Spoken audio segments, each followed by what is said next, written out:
peace between Israel and Lebanon. জাতিসংঘের মঞ্চে ভরপুর আলো, ক্যামেরার ঝলকানি আর হঠাৎ নিস্তব্ধতা। ইসরায়েলি প্রধানমন্ত্রী বেনিয়ামিন নেতানিয়াহু বক্তৃতা শুরু করতেই একে একে উঠে যাচ্ছেন প্রতিনিধিরা। কেউ চুপচাপ বেরিয়ে যাচ্ছেন, কেউ মুখ ফিরিয়ে নিচ্ছেন। কয়েক মিনিটের মধ্যেই প্রায় ফাঁকা হয়ে যায় পুরো অধিবেশন কক্ষ, যার হাতে হাজারো ফিলিস্তিনি রক্ত। তার সামনে এই নীরব প্রতিবাদ যেন এক অদৃশ্য চপেটাঘাত। কিন্তু নেতানিয়াহু তিনি দাঁড়িয়ে থাকেন অনড় মুখে, কারণ বর্বরের আবার মান অপমান। ভেতরের অস্তিত্ব চেপে রেখে বলেন, অনেক বিশ্বনেতা প্রকাশ্যে আমাদের নিন্দা করেন, কিন্তু গোপনে ধন্যবাদও দেন। কথাটা শুনতে বেশ কৌশলী, তাই না? যেন নিজের অপমান ঢাকার এক অভিনব উপায়। প্রায় 4 দশকের রাজনৈতিক অভিজ্ঞতায় নেতানিয়াহু ভালোই জানেন কিভাবে আলোচনার কেন্দ্র বদলে দিতে হয়। যে নেতারা ওয়াকআউট করেছেন, এখন তারাই আলোচনায় প্রশ্নবিদ্ধ। মানুষ ভাবতে শুরু করছে, তারা কি সত্যিই নৈতিকতার পথে, নাকি লোক দেখানো প্রতিবাদ। এভাবেই নেতানিয়াহু এক ঢিলে মারলেন 2 পাখি।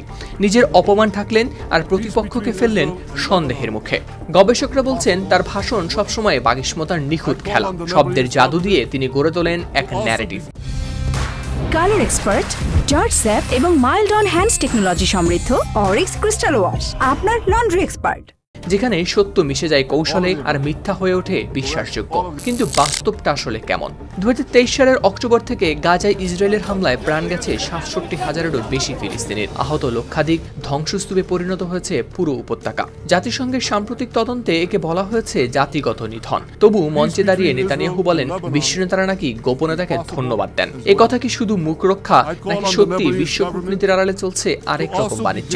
চ্যানেল 4 এর অনুসন্ধানে জানা যায়, গাজায় হামলার মধ্যেই যুক্তরাজ্যে ইসরায়েল পাঠিয়েছে 1,10,000 বুলেট, ট্যাঙ্কের যন্ত্রাংশ, ক্ষেপণাস্ত্র, এমনকি বিস্ফোরকও। অথচ প্রকাশ্যে সেই দেশই ইসরায়েলের সমালোচনা করে, ফিলিস্তিনকে দেয় স্বাধীন রাষ্ট্রের স্বীকৃতি। তাহলে কি নেতানিয়াহু ঠিকই বলছেন? প্রকাশ্যে নিন্দা, গোপনে সমর্থন, এই দ্বিমুখী রাজনীতি হয়তো সেই গোপন ধন্যবাদ যার কথা তিনি বলেছিলেন। শেষ পর্যন্ত সত্য মিথ্যার এই খেলায় কে জিতবে তা সময়ই বলবে। কিন্তু ইতিহাস হয়তো মনে রাখবে একজন মানুষ যিনি রক্তের সমুদ্রে দাঁড়িয়ে নিজের অপমান থাকতে চেয়েছিলেন কৌশলের ভাষায়।